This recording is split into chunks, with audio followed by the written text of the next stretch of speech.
There, police say they did find a gun in the car that he was driving.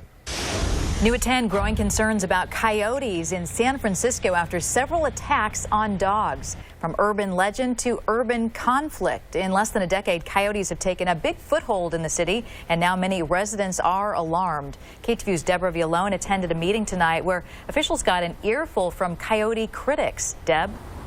It's an emotional issue, Julie. We're at Stern Grove, where 2 dogs were recently attacked, one killed by coyotes. But city policy remains coexistence. Are the coyotes in San Francisco protected by state law? For 2 hours, questions and complaints. The Diamond Heights playground you can't go to during the day. There are coyotes all the time. City officials are hearing loud and clear. If coyotes were an exotic sight in the beginning, for many, the novelty is gone. But probably some of them are going to have to be taken out. We need safe places for our dogs to be able to be off leash. Some in the audience brought their dogs. Everyone aware of recent attacks, a 7-pound Maltipoo carried off and killed in front of its owners. Coyotes pounced previously in that same area. That dog survived.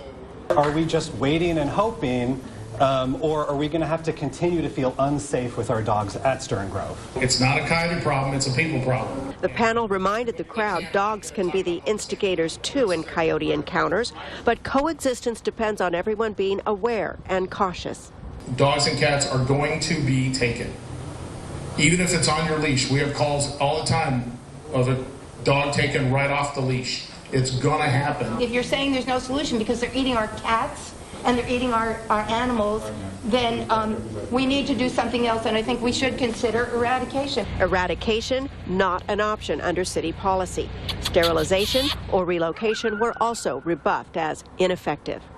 We have to basically teach those resident coyotes. Preservationists say residents have to teach coyotes by taking away food sources and keeping them scared of people. But hey, we'll live with you, but we're going to show you what our boundaries are. We're going to show you the behaviors that we're not going to accept as a community. It was clear, though, many pet owners here wanted a new direction and left frustrated. We need to talk to our supervisors because they're the ones that do the policy, and the mayor. We need to bring other voices into this because we need solutions.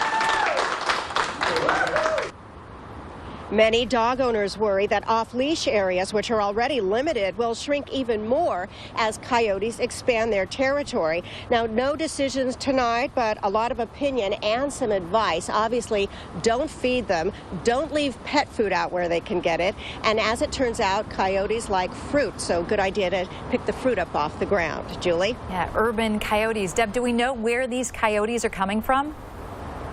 Well, right now, they're just breeding successfully. The park habitats offer them what they need: food, water, shelter. They do know from DNA testing almost 10 years ago on some of the first ones that showed up in San Francisco that they were from Marin County. So they came across the Golden Gate Bridge and into the Presidio, and it took off from there. Populating. All right, Deb.